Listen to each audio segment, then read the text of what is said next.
Sylvia married her best friend's older brother. After 3 years of marriage, last night she and her ascetic husband consummated their relationship for the first time.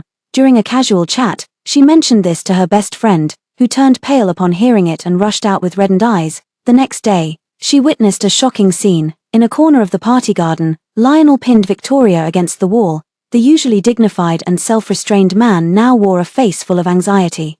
His tone pleading, "Victoria, I was drunk that night." Victoria reddened eyes, her voice laced with anger. "Don't touch me with your filthy hands. There's no need to explain your marital intimacies to an adopted sister like me." Hearing this, Lionel turned deathly pale, his jaw tightening into a sharp line. "Then why are you throwing a tantrum? Wasn't it you who told me to marry Sylvia? A man bedding his own wife is only natural. You should have anticipated this day." As the conversation took an increasingly inappropriate turn, Sylvia frowned from the sidelines. After a while, the silent air was broken by soft sobbing. "All right, stop crying. What's done is done, and it was my fault after all. You can punish me however you like." Lionel softened his tone. As soon as the words were spoken, Victoria grabbed Lionel's arm and bit down hard. Lionel let out a muffled groan but didn't push her away. A row of bloody teeth marks instantly appeared on his muscular forearm. Like how a master brands their horse with hot irons at the racetrack, declaring to the world that this steed was her possession, Lionel understood the little girl's possessive desire all too well. His breath hitched as he couldn't resist kissing her. In the midst of their uncontrolled passion, Lionel panted, "You clearly knew that night I mistook her for you, little sister." At that moment, Sylvia widened her eyes, instantly realizing what this meant. Her face turned deathly pale as her entire body trembled uncontrollably. Lionel actually had feelings for his own adopted sister, her best friend. She forced herself to escape, barely holding herself together. Her heart felt as if gripped by a giant fist, tears streaming down uncontrollably. So this was the reason he had suddenly proposed to her back then. Sylvia and Victoria were university classmates and student council members. The two often went everywhere together, including attending department parties. During these gatherings, Sylvia would always notice the same black Maybach parked outside the restaurant. Inside the car sat a sharply dressed man with an austere expression, his gaze subtly drifting toward their group. Later, Sylvia learned this man was Victoria's brother Lionel. Because he was worried about Victoria, Lionel would wait for her at every gathering. At first, Sylvia thought he was a bit odd, but as time went by, she went from politely nodding in greeting to occasionally chatting with him, and somehow ended up falling for this doting brother. At every gathering, she always looked forward to stepping outside for some fresh air and exchanging a few words with him, and so, she silently harbored a crush on Lionel for 5 years. She knew the vast difference in their social statuses and never dared to entertain wild fantasies, until Lionel's engagement news spread. Victoria, who saw through everything, encouraged her to confess to Lionel, "I'd rather have you as my sister-in-law than let my brother marry some spoiled young lady. You'd definitely have my back." Under Victoria's urging, Sylvia decided to give it a try. That day, Victoria sent everyone away, perhaps because the atmosphere was just right. Sylvia lowered her head and poured out 5 years of affection to Lionel without pause. Lionel remained unperturbed, as if he had long known of her feelings, with a cigarette between his lips. His narrowed eyes still followed the retreating figures of Victoria and her classmates. Seeing his reaction, Sylvia had initially thought it was hopeless and was about to say something to comfort them both when she heard Lionel say, "All right, my family's been pushing hard, can we get the marriage certificate tomorrow?" At that moment, Sylvia was so overwhelmed with immense joy and love that she hastily agreed. Only now, upon closer reflection, did she realize how many things had been off. The Porter family had strict family rules that would never allow his forbidden romance with Victoria. Rather than marry a difficult young lady from a prominent family through an arranged marriage, it would be better to wed a small-town girl with no background, someone easier to control. That way, he could protect his beloved adopted sister for the rest of his life. He truly loved her. After 3 years of marriage, he's still keeping himself pure for Victoria. The sky poured down torrential rain, drenching her completely, yet she felt no cold at all. Under the astonished sidelong glances of passers-by, Sylvia walked back step by step. That evening, she contacted a lawyer to draft a divorce agreement. Just received the agreement. Lionel is back. He saw Sylvia sitting alone on the sofa, looking devastated, but asked nothing and walked straight into the room. Sylvia stood up woodenly and handed over the contract containing the divorce papers. "Please sign these documents." Lionel paid no heed, unbuttoning his shirt to reveal his toned physique. Seeing the kiss marks densely scattered love bites, Sylvia instinctively turned her head away, playing innocent. "Wasn't it you who bit me?" Lionel casually grabbed a shirt to change into. Taking advantage of me being drunk to sneakily get things done, is this what the prestigious Tsinghua beauty is capable of? Do the men lining up to confess to you know about this? It was clearly you. That night he had clearly initiated it. Yet Sylvia lacked the strength to argue. Lionel persisted relentlessly. Sylvia, do you like me that much? Can't a woman keep her mouth shut? Are you so desperate for everyone to know I slept with you? Do you have any idea how much trouble your loose tongue caused? Victoria almost misunderstood because of you. Sylvia's eyes instantly reddened, her grip on the agreement tightening slightly. We're husband and wife doing what married couples do. What's there for her sister to misunderstand? Sylvia wanted to ask him this, but she merely pushed the agreement toward him, repeating, I'm sorry, it won't happen again. These documents are quite urgent. He signed impatiently, then flung the pen straight at her. If there's a next time, get the hell out immediately. Watching his receding figure, Sylvia spoke softly. There won't be a next time, Lionel. She clutched the divorce papers in her hand, tears falling drop by drop. In half a month, after settling everything here, she would leave his world forever. For the next few days, Lionel disappeared. Along with him, Victoria also vanished. For several days in a row, Victoria had been posting on her social media photos of Osmanthus cakes someone bought for her in the rain from the old town. A 50-carat pink diamond, Disney fireworks lighting up the entire city, and someone kneeling to try shoes on her. The WeChat caption read, considering how someone put aside hundreds of millions worth of work to buy me Osmanthus cake, I'll generously forgive him this once, but never again. College friends flooded the comments, marveling at how amazing Victoria's mystery boyfriend was. But Sylvia could tell from the casually exposed fingers in the photo that this so-called secret boyfriend was actually Lionel. Sylvia's eyes darkened as her nails dug sharply into her palms. Back then, Lionel suggested skipping the wedding and just getting their marriage certificate, and she agreed. Her only hope was that he would accompany her on a short honeymoon trip just to a nearby city for 2 days, even if it was just soaking in hot springs or hiking in the mountains.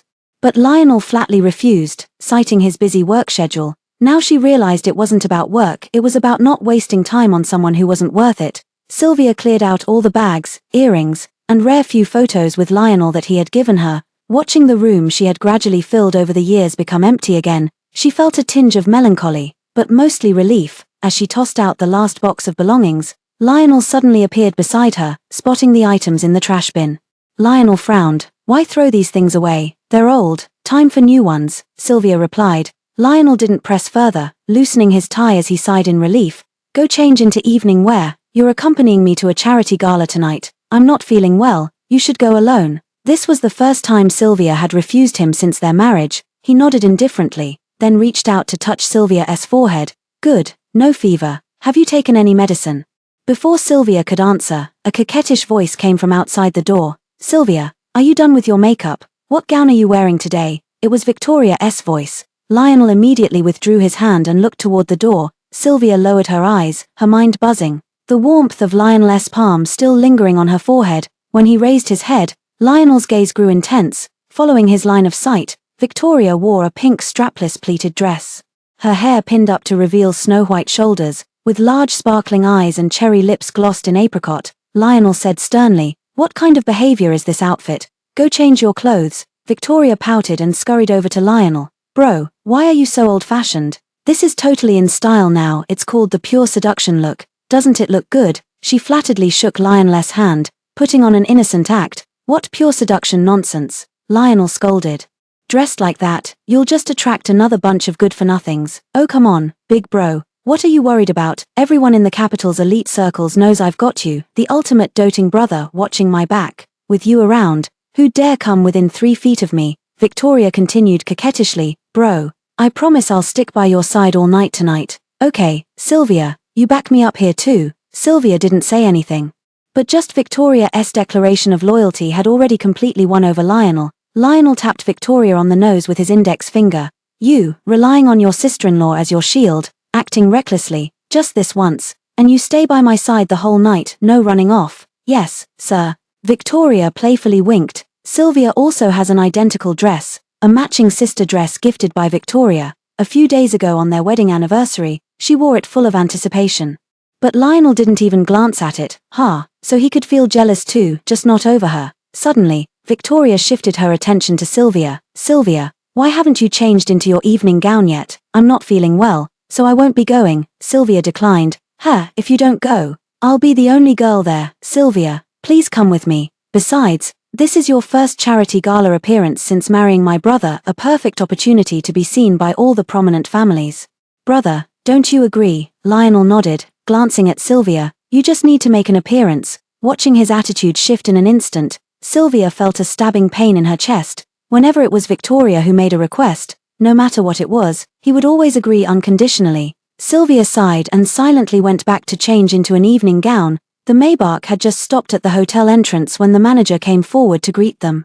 They were seated in the most prestigious spot. Mr. Porter Samuel and Mrs. Porter Zanna, along with a group of relatives, had already taken their seats. The banquet hadn't even begun yet, but people kept coming over to toast, with a group of young masters also following their parents to greet everyone. Seizing the opportunity to make an appearance, someone took the chance to invite Victoria to dance, but before the person in question could speak, Lionel stepped in to refuse first. Lionel's aunt frowned deeply and earnestly advised, "Lionel, how old is your sister already? It's time for her to go out and socialize. Coincidentally, there are so many suitable young talents here today. This is the perfect opportunity to look around and settle her marriage early. If we delay any longer, she really won't be able to marry." Lionel's expression changed, yet he feigned composure as he said, "Victoria is still young, waiting a few more years won't hurt.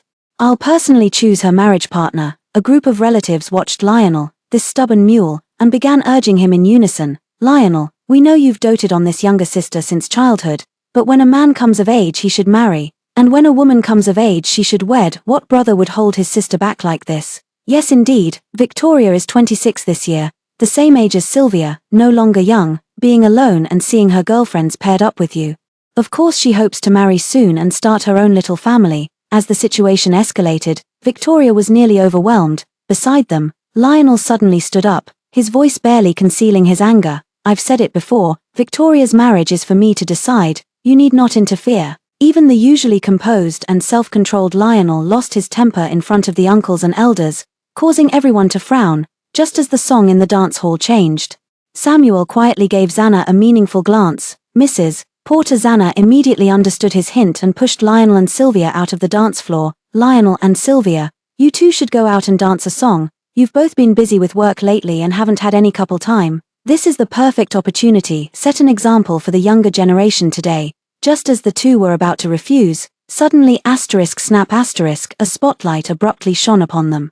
Seeing this, the crowd on the dance floor quickly parted to make way. Lionel bowed slightly, extending an invitation, while Sylvia placed her hand in his with an impassive expression. "Wow, what a perfect match. A domineering CEO paired with an aloof campus belle. This is peak Beijing high society romance. So happy, pure novel material coming to life." Amidst the chorus of admiration, the two tacitly played their parts in the perfect love story others spoke of, by the faint lamplight.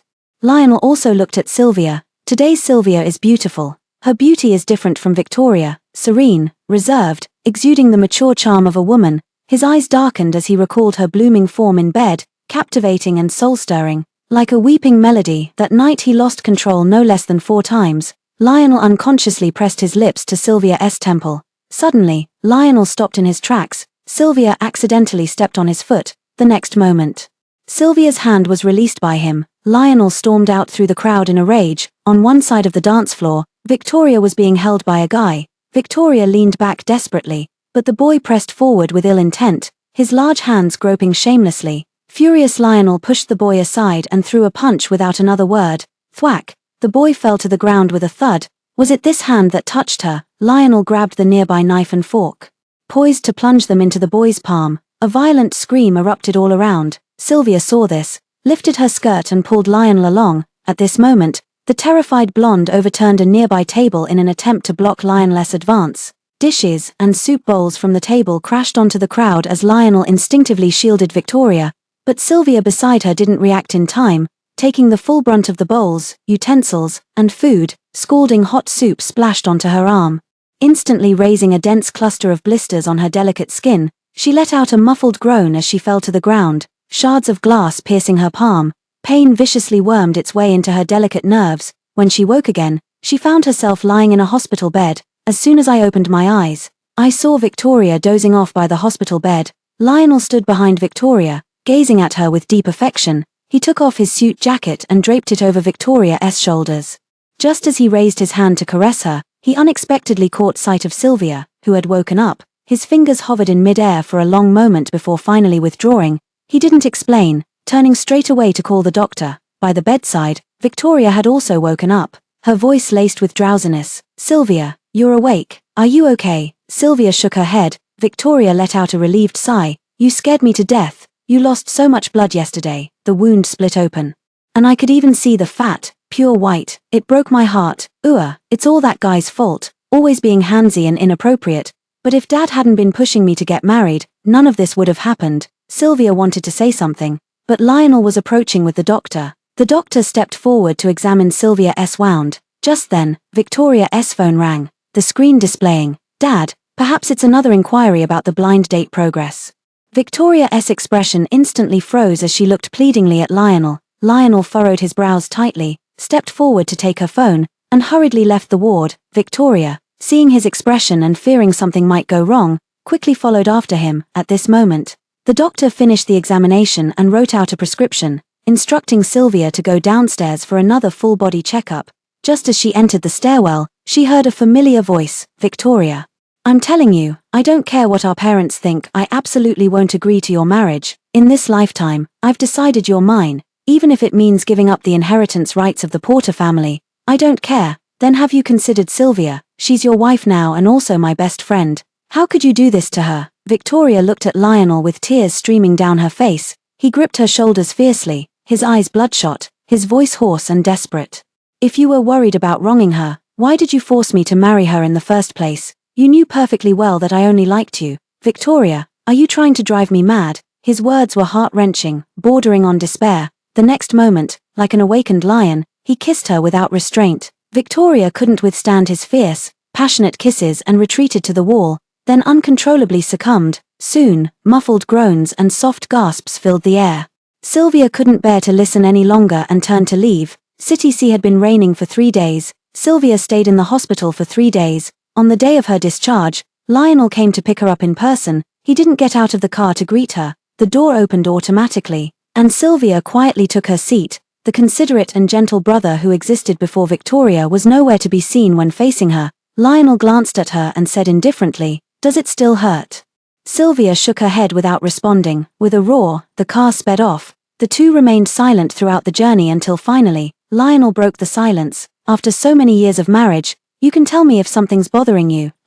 How efficient and composed he was when comforting his own wife. Like closing a business deal, just state whatever demands you have. Sylvia felt her heart turn to ashes as she tilted her head toward the window, saying nothing but, "It's fine. Just focus on driving." At this point, what more was there left to say between them? The fact that he didn't love her, she understood that perfectly well now. At night, Sylvia didn't sleep a wink until the next morning, when she finally dozed off in a daze. When she woke again, the sun was already high in the sky. As soon as she opened her eyes, she saw a tall, stern figure standing before the dressing table at the foot of the bed. The mirror reflected Lionel's cold, sharp profile. He sipped his coffee, his gaze intently scanning the poetry book on the dressing table. After a while, Lionel caught sight of Sylvia through the mirror. "Awake?" he asked casually, his attention still on the poetry book. "I didn't expect you to enjoy reading poetry." Perhaps Lionel had forgotten. Or maybe his secretary had prepared it. This poetry collection was the birthday gift he gave Sylvia during their university years. Over the years, Sylvia had pored over it day and night. Filling its pages with dense annotations, Sylvia changed the subject. "Not going to work today, Lionel sauntered over leisurely, one hand in his pocket. "I've been too busy lately and haven't spent much time with you. Let's go to that amusement park you mentioned before. We could both use some relaxation." Sylvia frowned, unsure what he was scheming. Before she knew it, they were already standing at the entrance of the amusement park. The amusement park manager kept the VIP access open throughout, granting priority access to all rides. Just like that, Lionel held Sylvia's hand as they rode the carousel and roller coasters. When seated on the drop tower, they tightly closed their eyes. Sylvia accidentally grabbed Lionel's hand, only to quickly let go when she realized. Leaving behind a Lionel with complicated emotions in his eyes, the final stop was the Ferris wheel. The Ferris wheel rises quietly, gradually moving away from the ground. The buildings below, the shadows of humans, grow tiny, fine as dust. The evening glow spreads across the sky, casting its light upon each other. With a boom, fireworks burst open in the sky, elevating the atmosphere to its peak. Lionel took a photo, then frantically typed on his phone. On the phone screen was his chat page with Victoria, a photo of a sunset-lit Ferris wheel with fireworks. Caption: "So beautiful, I miss you so much." Sylvia suppressed the sour ache in her heart and turned to gaze out the window. When she was little, she heard people say that the Ferris wheel was also called the Wheel of Happiness. As long as you ride the Ferris wheel with someone you love, you'll become happy ever after, for a long time, including those 3 years of marriage. Riding the Ferris wheel with Lionel became Sylvia's obsession. Only, she never expected that today, even though she had reached the highest point closest to the sky, she was still so far from happiness. The Ferris wheel had stopped turning as darkness fell. Lionel booked a Michelin-starred restaurant and casually mentioned it. Victoria said she's getting a manicure nearby. I thought I'd invite her to join us for dinner, whether it was truly coincidental or intentional. Sylvia no longer wanted to speculate. She gave a soft and soon Victoria walked in. "Sylvia, how was my brother today?" Sylvia curled her lips slightly and murmured in response, "Not bad, I knew you'd like him." Victoria said triumphantly, "Lately I've noticed you've been gloomy, so I told him to spend more time with you." Honestly though, he's aloof and sunder, completely clueless about girls' feelings. "Sylvia, please be patient with him." Sylvia froze. Today's unexpected initiative from Lionel turned out to be Victoria's request. This last shred of hope had been utterly destroyed. The meal tasted like ashes in her mouth. Soon, the Michelin restaurant began its flambé performance. Victoria watched with rapt attention, dragging Lionel along to see. Sylvia, exhausted, excused herself to the restroom and left first. When I stepped out again, chaos had erupted outside. People were frantically squeezing through the doorway, their shrill screams piercing the air. Just as surprise set in, Sylvia caught a whiff of acrid smoke. "Fire, help!" Sylvia felt a jolt of panic and turned to leave, but then remembered Victoria and Lionel were still in the private room. She braved the danger, pushing against the crowd to get inside. Just as she reached the booth, she saw Lionel shielding Victoria in his arms while heading out.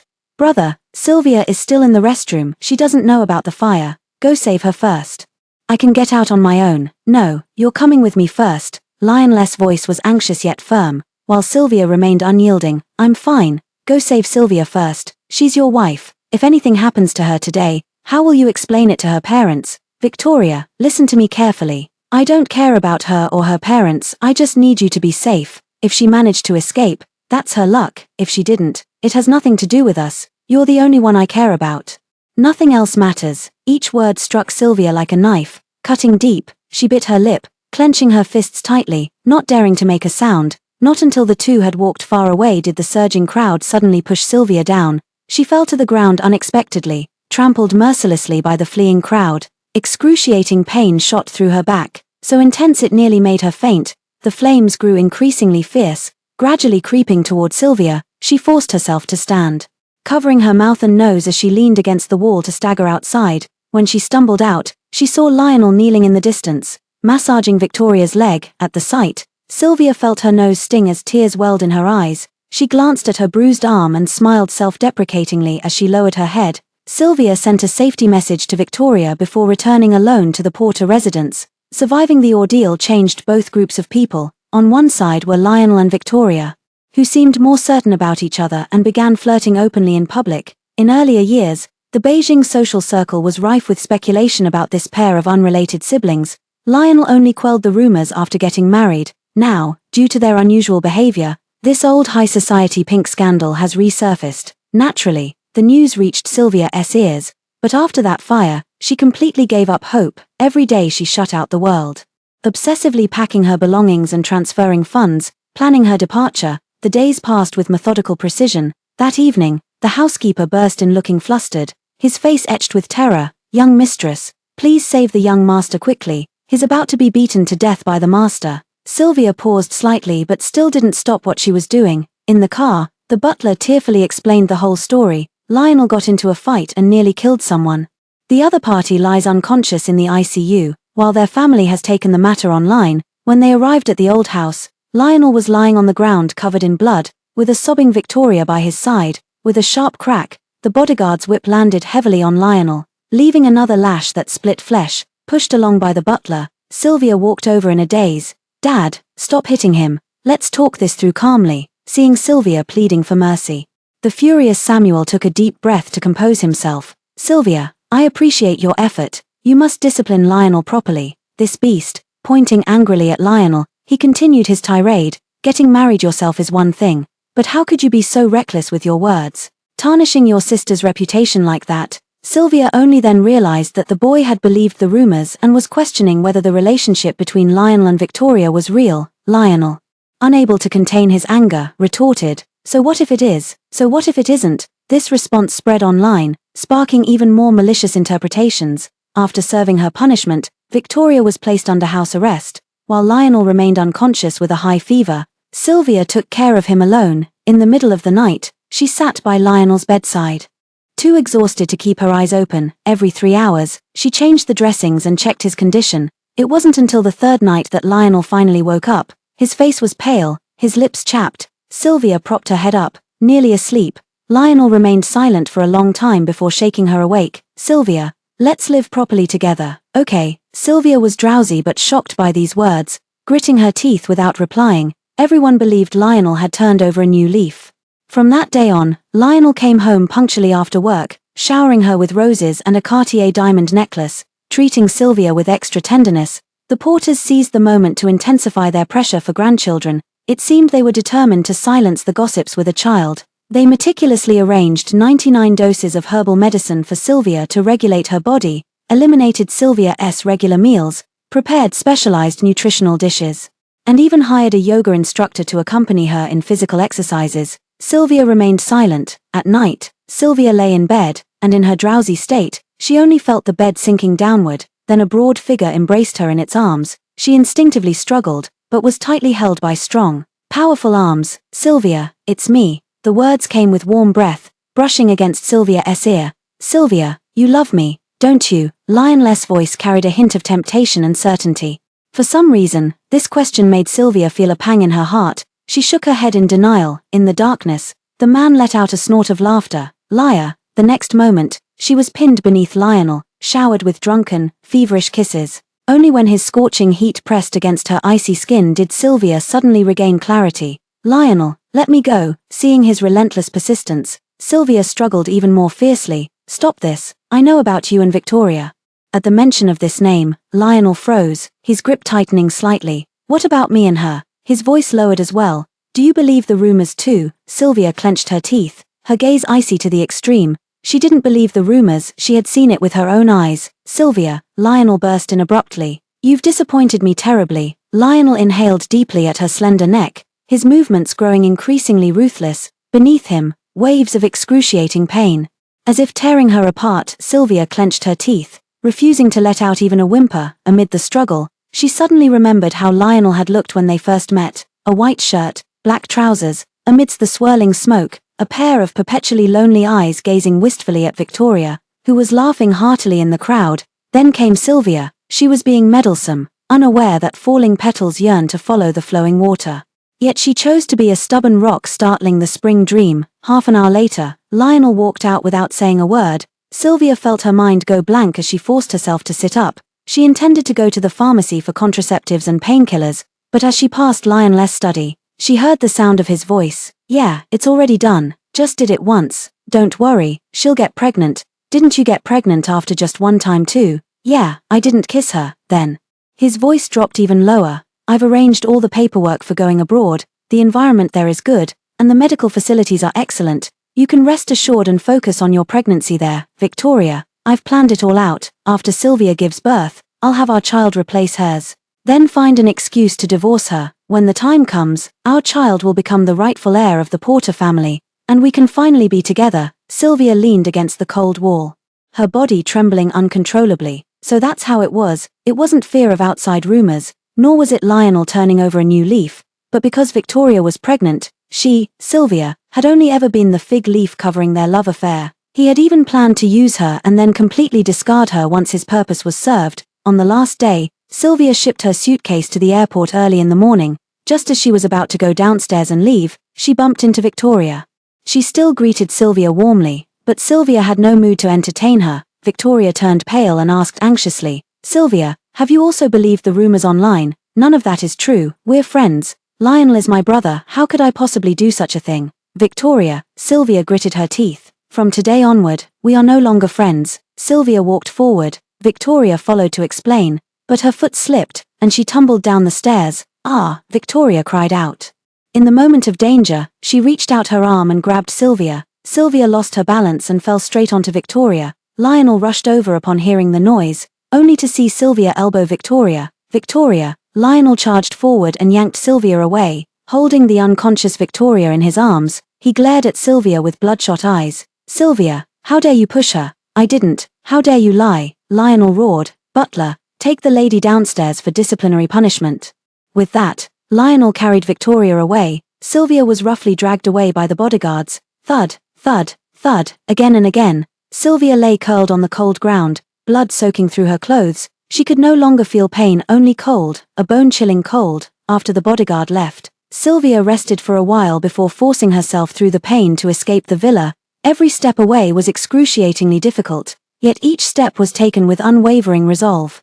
Only when she boarded the plane and watched the city shrink beneath the wing, Sylvia finally let out a sigh of relief. She closed her eyes slightly, murmuring in her heart, "Lionel, this scene of mine has wrapped." Lionel barged back into the villa, his body still radiating hostility and reeking of antiseptic. The fury churning in his chest threatened to tear him apart. Victoria's child was gone. Every time he remembered Victoria sobbing and screaming on the hospital bed, his heart felt as if gripped by countless invisible hands. This time, he would absolutely not let Sylvia off easily. Bang! He kicked open the master bedroom door with such force that the loud bang echoed through the empty villa. He swept an angry gaze across the room. No, Sylvia wasn't here. The emptiness of the room made his heart race with unease. Not just untidy, but meticulously, deliberately clean. Every trace of Sylvia had been wiped away. The skincare products on the dressing table were gone. The dresses and shoes in the wardrobe had vanished. Even the faint, lingering scent of her usual perfume had completely dissipated. "The place is deserted." Playing hard to get again, he snorted coldly and strode into the room. His gaze fell on the nightstand, where a document lay quietly, weighed down by a glaring little red booklet. His heart skipped a beat as he snatched it up. The words "divorce certificate" in gilded letters burned his hand like a branding iron. She wasn't throwing a tantrum, she had truly left. Not only had she left, but she had also unilaterally and decisively ended their marriage. A strange mix of shock and a hint of something even he hadn't noticed. Loss suddenly diluted some of his fury. Then, an immense, almost ecstatic sense of relief surged up violently. Sylvia vanished automatically. She had the decency to scram. This was nothing short of a godsend. The biggest obstacle between him and Victoria had been cleared away. No more sneaking around, no more painstakingly plotting any substitution schemes. He could openly embrace his Victoria now. "Sylvia, you knew what was good for you." In the following days, Lionel took Victoria to a private island in southern France. It was a sun-drenched, secluded stretch of beach with no one around. No strict family rules from the Porters, no prying eyes of the Beijing elite, just him and his Victoria. He indulged her recklessly, as if making up for all the restraint and sacrifices of the past. After days of such abandon, Victoria finally wore a radiant smile again. The matter of the miscarriage was pushed to the back of their minds by both of them. Time flew by. After returning to the capital's social circle, Victoria tried to contact Sylvia, only to find the number had long been disconnected, and all social media accounts were completely blocked. A faint unease flickered through her heart, but she was also angry with her, so she didn't pay any attention. That evening, Lionel mysteriously took Victoria to a luxurious private room in a top-tier KTV. As they pushed open the door, deafening music and dazzling lights hit them. Inside sat all of Lionel's childhood best friends, Lionel, Victoria. The crowd immediately erupted in cheers when they saw them. Lionel wrapped his arm around Victoria's waist, leading her to the center of the private room. He picked up the microphone, and with a single gesture, silenced the music. He scanned the room, his voice carrying an unprecedented solemnity and a tone of declaration. "Brothers, let me formally introduce you today, Victoria, the only woman I, Lionel, will ever love in this lifetime. Not some damn sister, but the woman I'm going to marry." The room fell silent for a moment before erupting into even louder whistles and applause. "Lionel is awesome. About time. Congratulations. A perfect match." Amid the lively atmosphere, Lionel lowered his head and, under everyone's gaze, kissed Victoria deeply. Victoria responded passionately. As if no one else was around, the lights were dazzling. The music started up again, pushing the atmosphere to its climax. At the very moment of their passionate kiss, a soft click sounded as the heavy door of the private room was pushed open from the outside. Mr. Porter Samuel turned livid. Mrs. Porter Zana covered her mouth, her eyes filled with shock and heartbreak. Behind them stood several Porter family elders. their expressions equally grim. The air froze. The luxurious KTV private room was cleared out in an instant. Victoria, startled like a frightened rabbit, abruptly pushed Lionel away, her face as pale as paper, and fell to her knees with a thud. Dad, Mom, uncles. Samuel took a deep breath, looking at Victoria kneeling on the ground, his voice weary and heavy. Victoria, why? Though you're not our biological child, I've searched my conscience and can say we've never treated you unfairly. How could you do something so morally bankrupt, repaying kindness with betrayal? Dad, it's not Victoria's fault. Lionel stepped forward, shielding her behind him. I forced her. I love her. I've loved her all along. From the very first day she entered the Porter household, I wanted to make her mine. If it weren't for your so-called rules and so-called family honor, would we have been torn apart for all these years? Now that Sylvia has wisely gotten out of the way, what more do you want, you ungrateful wretch? Samuel roared, trembling with rage. How dare you talk back? How dare you even mention Sylvia? She gave you her heart and soul. How did you repay her? Are you worthy of her? I never loved Sylvia. Lionel shouted even louder, his eyes bloodshot. She was the one who shamelessly insisted on marrying me. I never loved her. My heart has always belonged to Victoria. You're the ones who forced me to marry her. You're the real culprits who tore us apart. Beast. Samuel could no longer contain himself, his finger trembling as he pointed at Lionel. I, Samuel, refuse to acknowledge a shameless, ungrateful son like you. From this day forward, I sever all ties with you. Don't you dare lay a finger on anything belonging to the Porter family. Samuel swung his arm violently and barked at the bodyguards behind him. Enforce the family discipline. Beat this disgrace until he admits his wrongs. Several burly men stepped forward expressionlessly. Dad, don't hit brother. Victoria sobbed, throwing herself forward to cling to Lionel's leg. It's all my fault. I seduced him. Punish me instead. Don't hurt him. Lionel pushed her away abruptly, straightening his back as his eyes burned with defiance and madness at his father. Hit me. Go ahead and kill me if you dare. In this lifetime, I, Lionel, will only ever acknowledge Victoria as my woman. I've done nothing wrong. Crack. The heavy cane whistled through the air before landing brutally on Lionel's back, splitting his expensive shirt instantly and tearing open his flesh. Lionel grunted, his body swaying slightly, yet he stubbornly clenched his teeth and refused to kneel. His bloodshot eyes glared at his father with unyielding hatred and resolve. Brother, Victoria screamed, throwing herself forward again and wrapping her frail body tightly around Lionel, enduring the subsequent heavy blows that left her curled up in pain. Lionel's eyes nearly burst with rage as he turned to shield her desperately, enveloping her completely in his arms. After the Porter family cut off Lionel's financial support, with the secret aid and help of a few loyal brothers, Lionel took Victoria and rented a one-bedroom apartment in an old neighborhood on the far outskirts of City C. Lionel, being a grown man, didn't mind it at all, but the immense left Victoria, who had grown up in luxury, completely at a loss. No servants, no chauffeurs, no luxury goods available at the swipe of a card, only peeling walls and shabby furniture. She couldn't even handle the most basic household chores. Washing vegetables would flood the kitchen. Her rice was either undercooked or burnt, and her sweeping and mopping were half-hearted at best. Even her underwear and socks ended up being hand-washed by Lionel. The weight of life rested entirely on Lionel's shoulders. He set aside his pride, relying on his modest racing background and reckless determination to risk his life in underground street races. Prize money ranging from a few thousand to tens of thousands per race was their sole means of survival.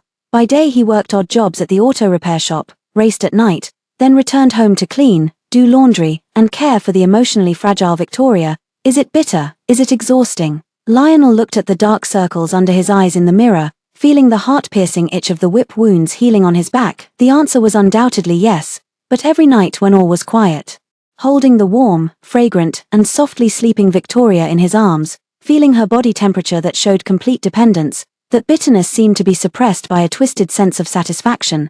This was the price he paid for love, and he accepted it. Time quietly slipped by a year. Sylvia's name, like a stone thrown into a deep pool, had long sunk to the depths of Lionel's memory. At this moment, Sylvia is an internationally renowned jewelry designer working for a top-tier art museum. She returned to her home country this time to represent the museum in bidding for an antique ring of significant historical and artistic value, Tear of Diamond. This ring will be one of the crown jewels in the museum's upcoming special exhibition, Century Radiance. As the plane landed in City C, the familiar air carried a hint of detachment. From the airport to the hotel, Sylvia forced herself to focus on the auction materials throughout the entire journey. This time, she chose to stay at City C's suburban Kisaragi Manor. All these years abroad, She had suffered from insomnia. At first, she tried every possible treatment from both traditional Chinese and Western medicine, but nothing worked. Eventually, she found a niche essential oil called Summer Night's Dream on a website,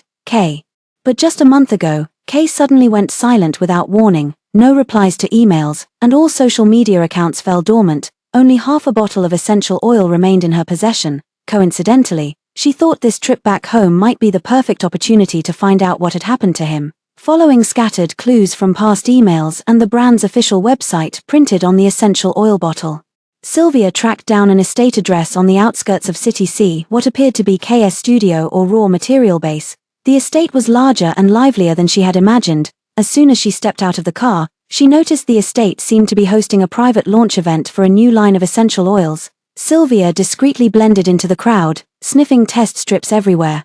Suddenly, an intensely familiar fragrance wafted into her nostrils, cool yet with a hint of warm woody notes.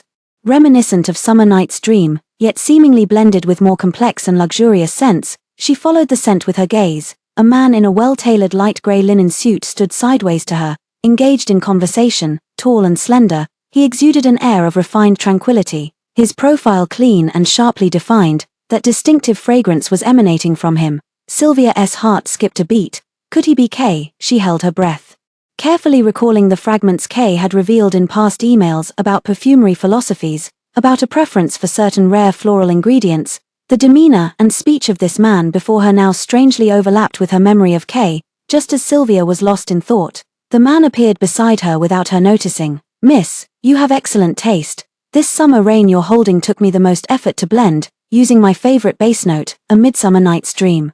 Sylvia responded instinctively. The man froze momentarily before breaking into a warm smile. Sylvia replied, "You must have purchased my products very early indeed." At that moment, a waiter in a suit interrupted the conversation, whispering a few words discreetly into the man's ear. He politely excused himself and gracefully made his way to the small podium at the front. He picked up a champagne glass from the waiter's tray and lightly tapped it. A crisp sound captured the attention of the entire room. The man stood under the spotlight, his smile gentle as his gaze swept across the audience. "Thank you all for attending the new product launch of Scent Quest. Today, what I most wish to share with you is this limited edition fragrance named First Rain on Crabapple Blossoms." He raised an exquisite crystal bottle, the liquid inside refracting a mesmerizing glow under the light. "Its inspiration comes from a girl as pure and beautiful as crabapple blossoms. I owe her my creative spark and a profound awakening to life." There was a trace of imperceptible tenderness in his tone. "I hope you'll like this gift, imbued with the fresh dew scent of crabapple blossoms after rain. Finding a soulmate who understands your music is rare indeed. To repay this kindness of recognition, all proceeds from this fragrance will belong to Victoria." Slap. A strong beam of light suddenly illuminated a particular spot in the crowd. Victoria wore a pristine white gown, her face adorned with just the right mix of surprise and emotion. Under the collective gaze of the crowd, she slowly rose to her feet and offered the man on stage an innocent, bashful smile. Below the stage, Sylvia paled instantly, the color draining from her face. She stared at the man on stage, his gentle smile and attentive gaze, then at the radiant Victoria amid the crowd.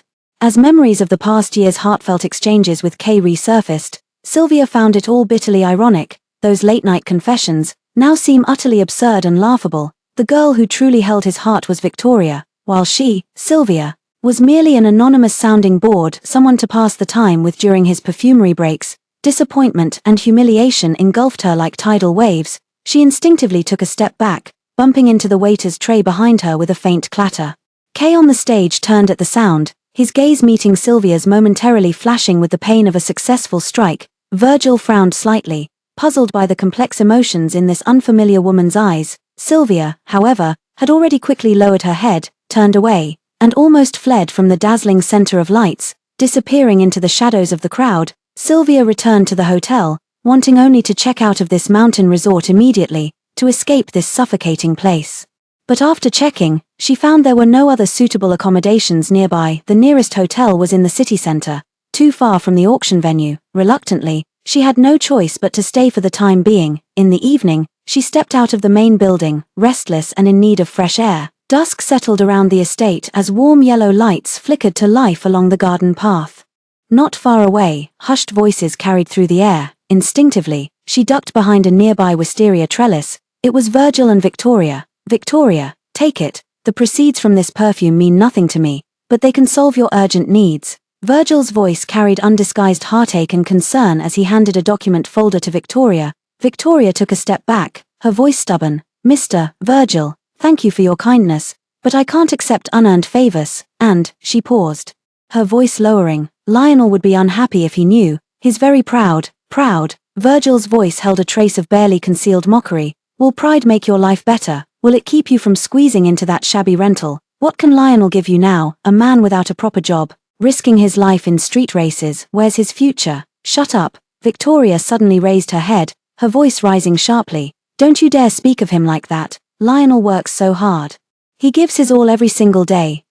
Her voice choked slightly. He's saving up to buy me a ring. I won't do anything that might make him misunderstand or hurt him. I won't take your money. With that, she turned and ran off, leaving Virgil standing there, his expression unreadable in the twilight.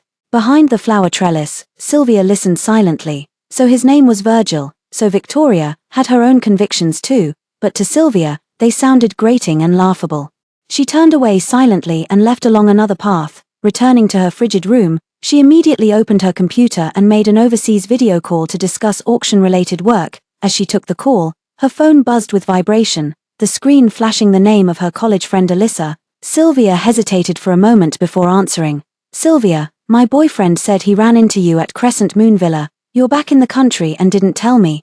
Alyssa's voice brimmed with excitement. Perfect timing, there's an ultra-thrilling GT racing championship tomorrow, and I scored VIP tickets with amazing seats. You have to come, I've missed you so much after all this time. Sylvia initially wanted to refuse, but then she thought of how Alyssa was one of the few friends who knew her past and genuinely cared for her. Realizing this farewell might last years again, her heart softened. Okay, send me the address.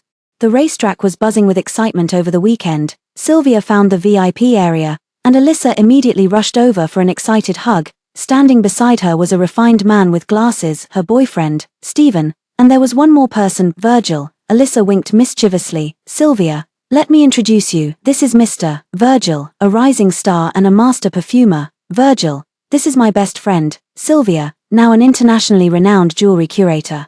Virgil was visibly startled when he saw Sylvia. He extended his hand, his tone flat. Sylvia, we meet again. What a coincidence. Sylvia reached out and shook his hand lightly, distant yet polite. Mr. Virgil, a pleasure. Alyssa deliberately placed Sylvia and Virgil together. As they took their seats, Alyssa and her boyfriend intentionally steered the conversation to lighten the mood. Virgil responded with a few words, but Sylvia could sense the aloofness beneath his polite demeanor. Perhaps his heart belonged to another, and he wished to avoid misunderstandings. Working on any new projects lately, Mr. Virgil? Sylvia asked out of courtesy. Just some commercial fragrances, nothing special, Virgil replied dismissively, his gaze sweeping across the racetrack.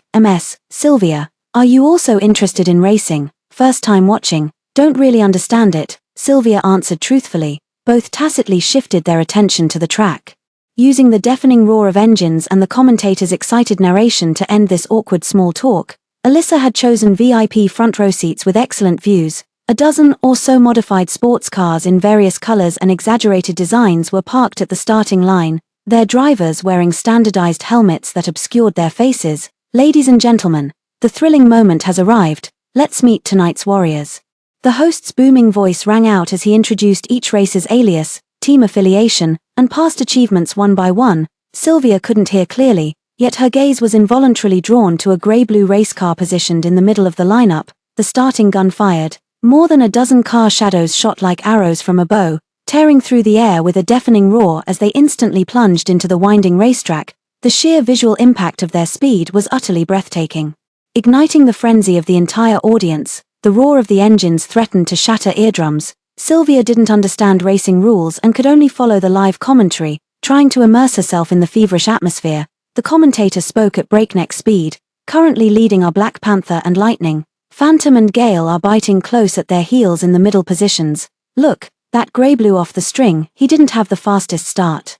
But his daring cornering is allowing him to overtake one after another. Her gaze involuntarily locked onto that grey-blue car codenamed Off the String. His driving style carried a near-reckless aggression, taking every turn as if courting death only to be reborn. Yet each time he miraculously and precisely overtook the cars ahead amidst perilous situations. That desperate, all-or-nothing ferocity inexplicably tugged at Sylvia's heartstrings. She unconsciously held her breath.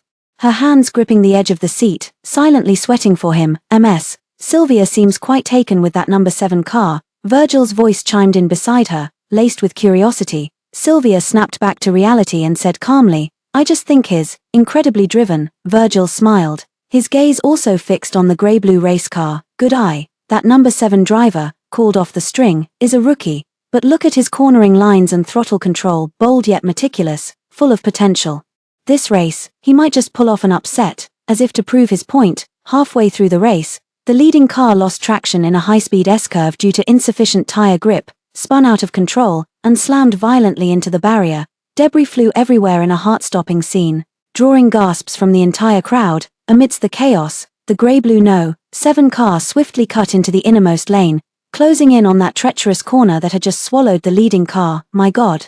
Is he really going to charge into that turn? A knowledgeable spectator nearby exclaimed. That corner's angle is vicious, the runoff area's tiny, and it's even more dangerous after the recent crash. Is he trying to get himself killed? Rumor has it he's a rookie with no backing, probably betting everything on making a name for himself in one race.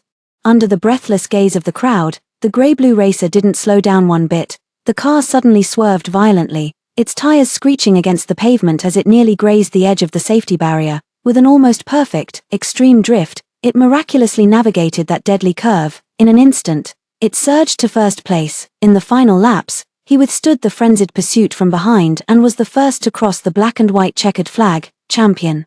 The champion is car number 7, Li Xian. The commentator's voice cracked with excitement. The entire venue erupted in cheers. Sylvia couldn't help but stand up with the crowd, her palms slightly sweaty. Witnessing such a miraculous comeback was truly worth the trip. Amid deafening cheers, the champion racer slowly drove back to the pit lane surrounded by staff, ready for the champagne celebration. The champion racer stood firmly at the highest point of the podium. Li Xian raised his hand and, under the gaze of the entire crowd, slowly removed his helmet. The audience gasped in surprise, astonished by his strikingly handsome face. Only Sylvia froze on the spot. The one who left the string was Lionel. The nervousness, amazement, and even silent cheers she had just felt for an unfamiliar racer now turned into boomerangs piercing her own heart. Virgil stood beside her, seemingly sensing Sylvia's unease. He followed her gaze, his brow furrowing almost imperceptibly. At that moment, Alyssa excitedly pulled Stephen and Virgil along. Come on, I know a team manager, let's go backstage and meet the champions up close. Sylvia wanted to refuse, but the enthusiastic Alyssa dragged her away without another word. Backstage buzzed with the chaotic yet triumphant atmosphere of victory. Sylvia stood to the side, obscured by the figures of others, wanting only to flee this suffocating place immediately. Yet, an even greater commotion erupted from the direction of the champion's lounge. Lionel, you bastard! A sharp female voice rang out, choked with tears. The crowd automatically parted. There stood Victoria, her eyes red, rushing toward Lionel, who had just removed his racing jacket, and delivering a resounding slap across his face. Smack. The crisp sound instantly quieted the chaotic backstage by several degrees. Who allowed you to join this life-threatening race? Do you want to die? Victoria's tears gushed out uncontrollably. You promised me you'd never touch racing again. You lied. Do you have any idea how I felt when I saw you take that turn? Lionel stood with a vivid palm print on his face, his gaze complicated. He grabbed Victoria's flailing wrist firmly, his voice low. Victoria, stop this. I'm making a scene. I'm worried about you. Do you have any idea how dangerous that was? For that measly prize money, are you willing to throw your life away? Victoria sobbed and struggled. Enough. Lionel raised his voice sharply, his tone laced with suppressed anger. We'll talk about this at home. Their tussle and argument drew increasingly more onlookers. Nearby, Virgil turned pale with rage, his fists clenched so tightly they cracked audibly. He rushed forward as the situation grew more chaotic, and some media reporters who had caught wind of the commotion began pushing their way through the crowd. Sylvia was swept along by the surging crowd, involuntarily retreating when someone tripped her, sending her tumbling backward. Just then, a strong hand grabbed her arm and yanked her back, pulling her away from the chaos. Sylvia hurriedly steadied herself and murmured, "Thank you, long time no see," came a familiar voice. Sylvia looked up abruptly to meet Lionel's deep, emotion-laden eyes. Time seemed to freeze for a second. The chaotic noise backstage faded into a blurry background. Sylvia suppressed the shock in her eyes and tried to pull her arm back, but her wrist remained tightly clamped in Lionel's iron grip. "Let go." Her voice was icy. Lionel clenched tighter, his knuckles turning white. He stared at her with burning intensity. When did you return to the country? His tone carried an undeniable edge of interrogation. Sylvia turned her head away, refusing to meet his gaze or answer. Is this necessary, Sylvia? Lionel lowered his voice further.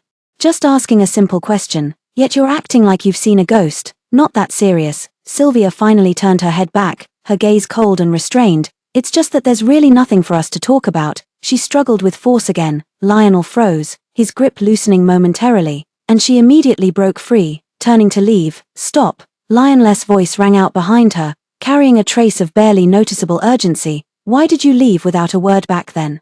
Not even a single word. Sylvia's footsteps halted. She slowly turned around, saying in disbelief, Lionel, are you pretending to have amnesia, or do you think I deserve to be stupid for the rest of my life? Lionel furrowed his brows, a flash of confusion and guilt flickering in his eyes. Leaving without a word. Lionel, are you even qualified to ask that? Should I have stayed to let you and your sister squeeze out the last bit of my usefulness? You know about me and Victoria?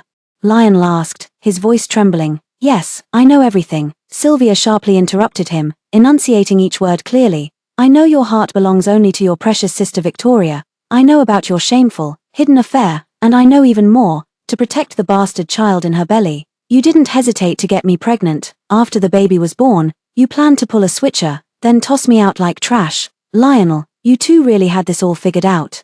Lionel seemed struck by an invisible lightning bolt, instantly frozen in place. He opened his mouth, his Adam's apple bobbing violently, but not a single word came out. Sylvia looked at his instantly pale face and despondent appearance, her eyes filled only with icy disgust and satisfaction. Without another glance at him, she turned and left resolutely. Sylvia walked briskly, her heart still pounding with anger.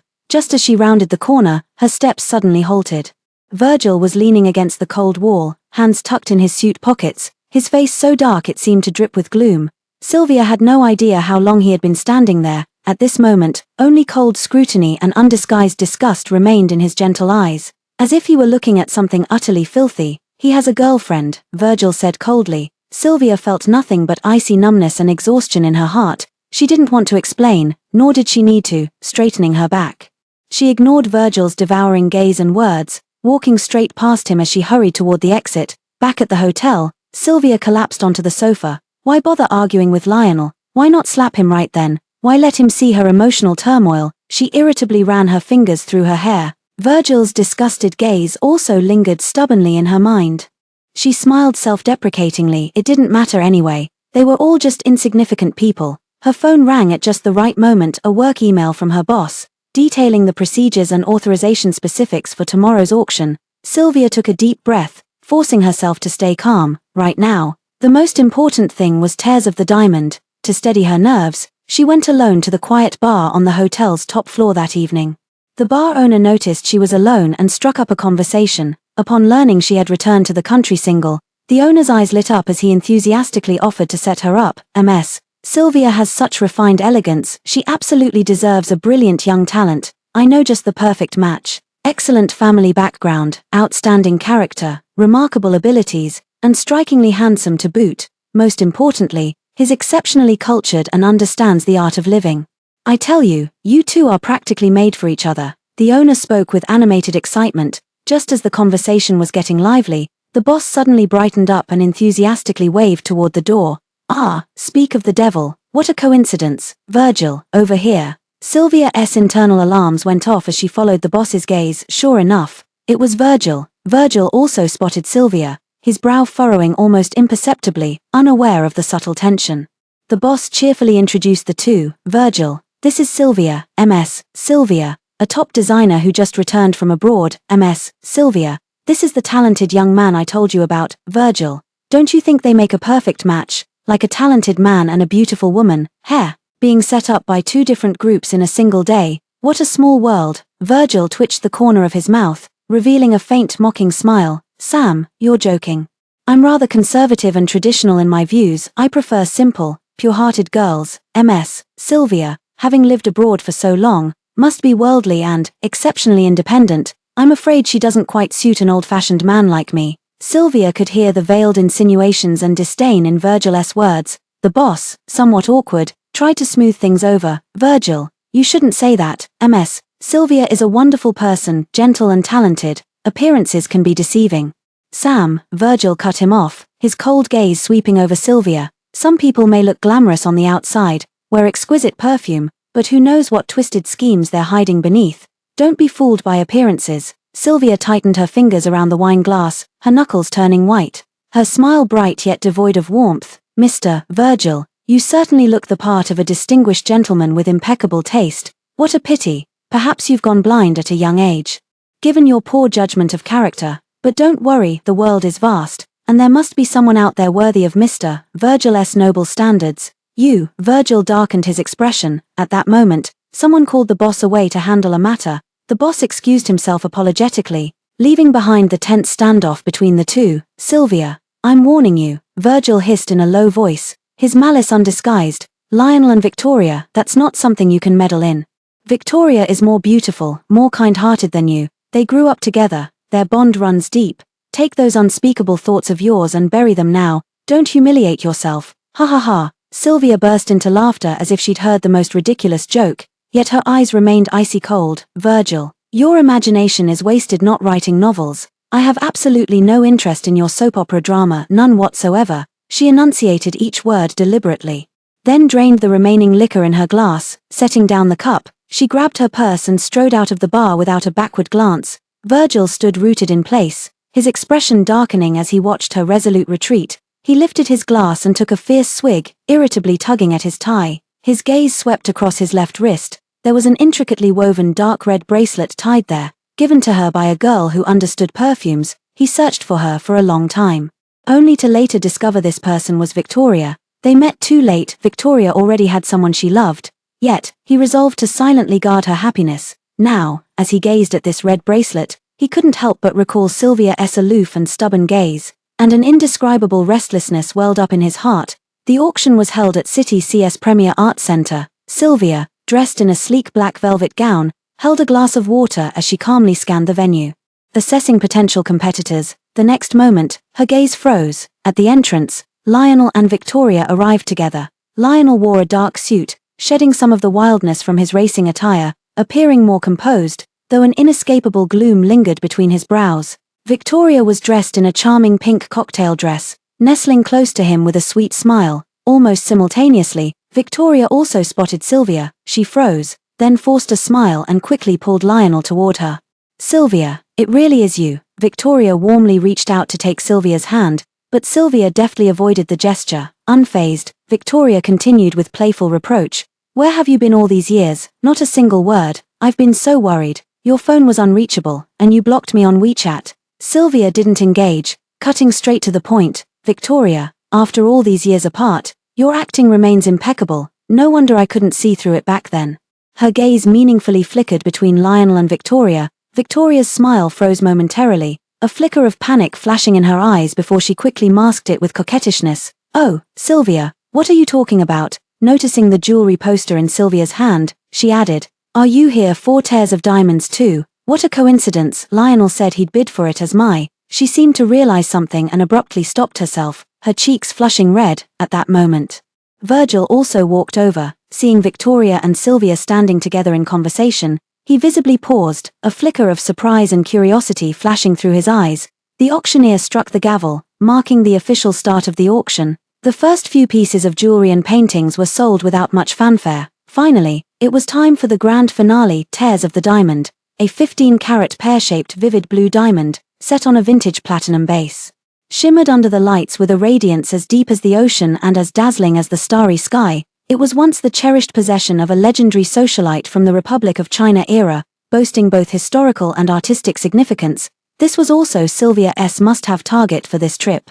The starting bid was $3 million. The bidding quickly escalated. $3,800,000, $4,200,000, $4,500,000. Sylvia calmly raised her paddle. $4,800,000, $5 million. An unfamiliar voice joined in. $5,200,000. Lionel's deep voice rang out without hesitation. Sylvia's heart raced. $5,320,000. This was nearly her maximum budget limit. The unknown bidder fell silent. The auctioneer scanned the room. $5,320,000. First call. $5,320,000. Second call. The gavel is about to fall. 5.8 million. Lionel's voice was resolute as he raised his paddle again. Wow. A hushed wave of exclamations rippled through the room. This price had clearly exceeded the diamond's market premium. Victoria clutched her mouth in excitement, suddenly grabbing Lionel's arm before planting a loud kiss on his cheek. More, thank you, darling, I love you. The volume was just right, not too loud, not too soft, perfect for the surrounding Sylvia to hear. The auction hammer came down with a resounding thud. 5,800,000. Sold, congratulations, Mr. Lionel. Sylvia clutched the bidding paddle tightly, her fingers turning white at the knuckles from the force. After the event, the crowd surged like a tide. Sylvia clutched the folder containing documents and the unsent bid proposal, walking briskly toward the exit while murmuring rapidly into her Bluetooth earpiece. Boss, we missed it. Someone outbid us, 5.8 million. Yes, way over budget. I'll immediately look for alternative options and email you later. I know how important this is. Sorry. Suddenly, a page of background material slipped from her hastily flipped folder and fell to the ground. A hand with prominent knuckles picked up the paper just before she could. Sylvia looked up and found herself staring into Lionel's bottomless eyes. He handed the paper back to her, his gaze sweeping over its contents. So you're now the jewelry curator in charge at the museum. Impressive. His tone carried a deliberate softness, as expected of a top student excellent at everything you do. Sylvia took it expressionlessly, her fingertips cold, offering no response as she turned and walked away. The click of her high heels against the polished marble floor echoed crisply and alone. After walking a few steps, the voice suddenly stopped. Sylvia whirled around abruptly, walked back, and stopped in front of Lionel, tilting her face slightly upward, her gaze sharpened. Mr. Lionel. That ring, she pointed at the velvet box containing the tear of diamond in his hand. The museum will add another 200,000, 6 million flat. Will you sell? Lionel clearly hadn't expected her to be so blunt and was momentarily stunned. Sylvia gave him no time to think, speaking steadily with clear logic, based on the carat weight, quality, and cut of this blue diamond, combined with recent transaction records of similar diamonds in the international auction market. 8 million is already an extremely high premium. The chances of you finding another buyer at this price or higher in the short term are nearly impossible. The capital lockup cost is substantial, she analyzed calmly, as if evaluating a piece of merchandise. Lionel watched her, feeling for the first time so clearly the sharpness and sense of control that radiated from her, the unmistakable aura of a corporate elite. Seeing his silence, Sylvia leaned slightly forward and lowered her voice. I know in the past, this amount of money would mean nothing to you, young Master Lionel, but now, she paused, her gaze meaningfully sweeping over his last season's suit before shifting to Virgil and Victoria conversing not far away. The Porter family cut off your financial support, forcing you to risk your life in high-stakes racing for money. Victoria, that pampered young lady who's never lifted a finger, probably can't offer you much help either. Lionel's face visibly darkened, his jawline tightening. Sylvia knew she'd struck a nerve. Why be so stubborn? Her tone carried a hint of persuasion yet remained icy. You and Victoria have a long life ahead. Firewood, rice, oil, salt, sauce, vinegar, tea, every household necessity costs money. Poverty-stricken couples suffer in all matters, a truth I'm sure you understand. Her gaze returned to the ring. Sylvia. Lionel's voice was low. This ring is the wedding band I intend to give Victoria. Sylvia's expression didn't change in the slightest, if anything. The faint curve at the corner of her lips deepened slightly while her eyes grew colder. Therefore, she uttered softly, you should consider my proposal even more carefully. Having said that, she turned away from him once more, this time with steps that held no hesitation whatsoever. After walking just 2 or 3 meters, a deep yet clear voice came from behind Lionel's. What about the phone? Sylvia didn't stop walking. Your old number is out of service. Lionel's voice pursued her, carrying an undeniable force. If I make up my mind, how do I reach you? Sylvia paused mid-step. She turned around slowly. Sylvia studied him in silence for several seconds before retrieving a studio business card from her handbag, pure white cardstock bearing only a minimalist logo, an address, and a landline number. Call this number when you've made your decision. Ask for curator Sylvia. Her voice was utterly devoid of inflection. I want your personal number. Lionel stepped forward, his tone carrying a peculiar obstinacy. Before I change my mind. Sylvia stared at him for a few seconds, then suddenly tugged at the corner of her mouth, a gesture that could be either mockery or impatience. She pulled out a pen, swiftly scribbled a string of numbers on the back of the business card with a flourish, and handed it to him. Lionel immediately took out his phone and dialed the number right in front of her. A few seconds later, Sylvia's phone buzzed in her handbag. the screen lighting up to display an unfamiliar number from City C. "It's real." Lionel ended the call, his gaze heavy as it settled on her, as if he just confirmed something of great importance. At that very moment, Victoria and Virgil emerged from the crowd nearby. Victoria and Virgil both turned their gaze toward the two people with ambiguous expressions. The air seemed to freeze in that instant, on the way back to the suburbs. The atmosphere inside the car grew so thick you could wring water from it. Victoria pursed her lips tightly, turning her head to gaze at the fleeting nightscape outside the window. Lionel knew she was angry, but his own mind was tangled in a mess. Sylvia's final coldly rational analysis kept circling in his head like a curse. He irritably tugged at his tie, not rushing to comfort Victoria as he usually would, as soon as the car stopped in front of the rental house. Rain began to fall from the sky. Lionel picked up the umbrella, habitually preparing to get out and walk around to the passenger side to fetch Victoria, but as soon as he pushed the car door open, Victoria dashed headlong into the curtain of rain. "Victoria," Lionel called out sharply, opening the umbrella as he hurried after her. The cramped living room of the rented apartment was filled with the damp smell of mildew and the greasy odor of cooked food. Lionel draped a towel over her shoulders. "You'll catch a cold in the rain. Go change first. Don't touch me." Victoria shook off his hand violently, turning around with swollen eyes, her face indistinguishable between rain and tears. "Go find her then. Go find Sylvia," exchanging phone numbers, chatting so happily. "What do you take me for? I didn't." Lionel frowned, his voice weary. You just what? Just pity her for not getting the ring, or can't forget your old flame." Victoria's voice turned shrill. "Lionel, open your eyes. It's me who's staying by your side through thick and thin." "Me, Victoria, not her. Sylvia, she left you long ago. She's now some glamorous big shot curator. What are you, a penniless racing junkie kicked out by your family? Do you really think she'd spare you a second glance?" "Enough." Lionel's anger flared as he grabbed Victoria's shoulders and growled. "Yes, I'm useless, can't give you your old life, but at least I'm still fighting. Why did I bid for that ring?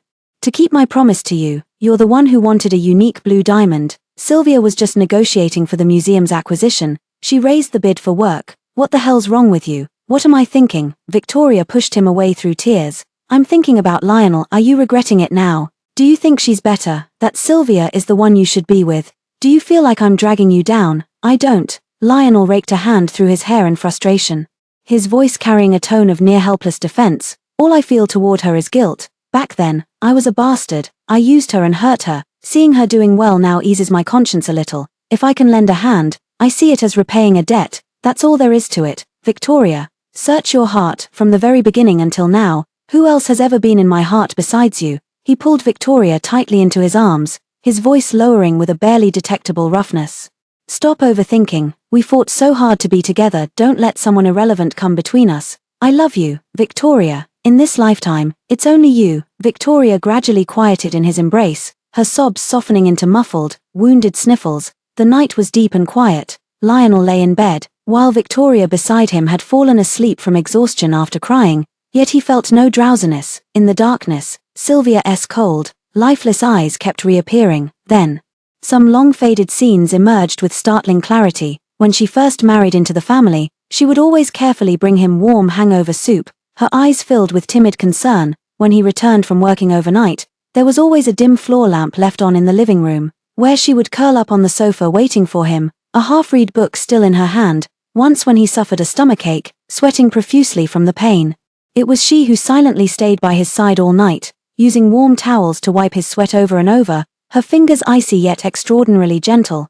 These scenes had seemed ordinary at the time, even annoying him with her excessive virtue. Now, recalling it in the darkness, it feels like tiny needles densely pricking at my heart, stirring waves of belated, unfamiliar bitterness and dull pain. He turned over irritably, burying his face into the pillow. Why did these memories resurface? Was it guilt? It must be guilt. He forced himself to close his eyes. Yet, in his dreams, it was still Sylvia. In the dream, she was no longer cold, wearing that plain dress from their first date at the cafe, giving him a faint smile pure as morning sunlight. Then, as he drew closer, that smile quickly faded, leaving only detachment. Lionel jolted awake, his forehead drenched in cold sweat. Lionel had been restless all day. By evening, as if guided by some unseen force, he dialed the number Sylvia had left him yesterday. After an interminable dial tone, the call connected, and Sylvia's cool, composed voice came through. "Hello, who is this?" "It's me." Lionel's voice sounded hoarse, A few seconds of silence on the other end. Mr. Lionel, what is it? Meet me. Lionel blurted out, right now, the usual place. Another long silence followed. Just as Lionel thought she might hang up directly, Sylvia's voice came through, emotionless. Okay. The cafe where they had their first date was still there, though renovated with a more modern style. Under the soft lighting, Sylvia sat by the window with a glass of lemon water in front of her. She had changed into a beige knit sweater, appearing calm yet distant. Lionel sat down across from her and ordered the bitterest black coffee. When are you leaving? He asked. Get to the point. Sylvia looked up, her gaze calm and unreadable. Sylvia, Lionel swallowed hard, his voice carrying an unconscious roughness. Do you hate me so much that you can't even sit with me a little longer? He took a large gulp of the bitter coffee, trying to suppress the irritation in his chest. I admit it was all my fault back then. I was blinded. I was a scoundrel. But I've liked Victoria for many years. Feelings, they're beyond one's control. That's why I neglected and hurt you. I owe you a proper apology. Sylvia listened quietly, her face expressionless, as if hearing a story that had nothing to do with her. You're very lovely, Lionel blurted out, looking at her calm profile with a sincerity that even surprised himself. Really? So, don't let a failed marriage trap you. You're still young and deserve better. Sylvia traced her fingertip lightly along the rim of the glass before finally lifting her eyes to meet his.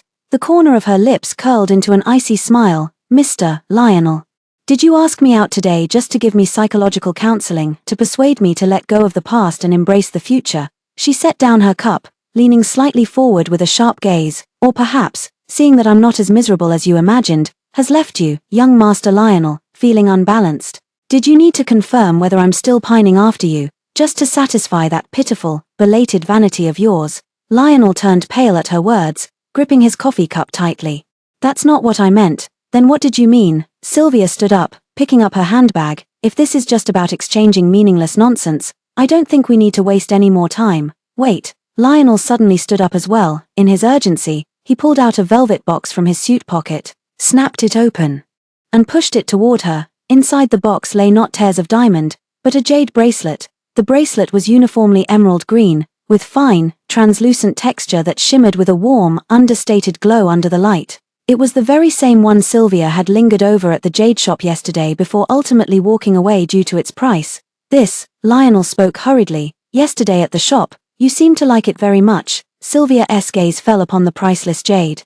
Her eyes instantly turning as cold as ice, she raised her head and looked directly at Lionel. Lionel, what do you mean by this? Compensation, charity, or another form of humiliation? The things I like, I can afford them myself. I don't need anyone's sympathy or pity, much less the hypocritical warmth from an ex-husband, a man who once trampled me into the dust. I didn't. Lionel was stung by the icy disdain in her eyes. I just thought you liked it, if you have nothing else to say. Sylvia cut him off, her voice resolute. Then don't come looking for me again. She picked up her bag and walked away without a backward glance. Lionel watched her retreating figure about to disappear through the doorway when a wave of overwhelming panic and loss seized him. The words that had been circling in his heart for so long burst out uncontrollably. Sylvia, I was wrong. The voice sounded rather abrupt in the quiet cafe. Sylvia paused mid-step but didn't turn around. Lionel stepped forward, gazing at Sylvia. I'm sorry, I realized my feelings too late. Sylvia, if I could go back, I'd cherish what we had. Sylvia froze, then straightened her back, pushed open the door, and walked out without hesitation, merging into the bustling crowd and the night outside, leaving the cafe. Sylvia wandered aimlessly along the sidewalk, the city's neon lights blurred into a cold halo in her eyes. Lionel's last words buzzed in her ears like flies, reeking of nauseating hypocrisy. Cherish. What did he know about cherishing? His so-called cherishing was only worthy of Victoria. She just wanted to return to the hotel quickly, to leave this suffocating city behind completely. Walking through a relatively quiet street, she prepared to hail a cab. Suddenly, the screeching sound of tires skidding on pavement came from behind her. A car careened uncontrollably toward the guardrail where she stood. Sylvia, her mind went blank, her body frozen stiff with fear. At the critical moment, a dark figure lunged out from the side. With tremendous force, it slammed into her and sent her flying. Bang, boom, a deafening crash erupted, metal twisting, glass shattering all at once. Sylvia was sent sprawling by the impact, landing hard several meters away as searing pain shot through her elbows and knees. Dazed, she lifted her head. The out-of-control car slammed violently into the roadside guardrail where she had just been standing, its front end severely deformed, The hood twisted and buckled, emitting white smoke, and between her and the wrecked car, a person lay motionless. It was Lionel. He lay curled on the ground, utterly still, while beneath him, dark red blood rapidly spread, snaking across the cold pavement in a horrifying sight. "Lionel," Sylvia called out in a daze. His face was as pale as paper. His breathing so faint it was almost imperceptible, blood continuously gushing from beneath him.